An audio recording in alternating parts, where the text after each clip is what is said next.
Welcome to Samba Samba. Enjoy the video. You start by granting permissions and configuring power so HDR can work reliably.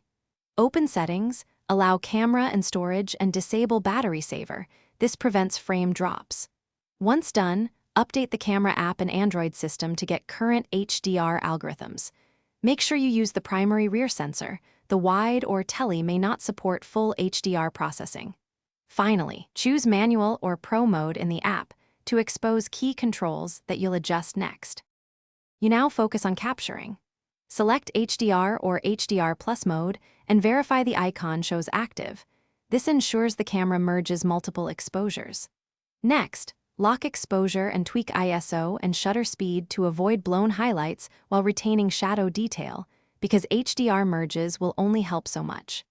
If your app supports bracketing or burst HDR, use it for tricky scenes with backlight or contrast. The extra frames give the HDR algorithm more data. You finish by checking and exporting your photos. Inspect both the HDR merged JPEG and any included RAW or DNG. Export the version that preserves detail for your workflow. When editing, apply subtle tone mapping and local contrast enhancements so images remain natural.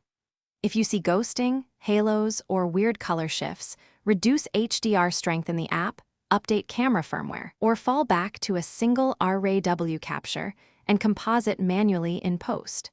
That one troubleshooting step.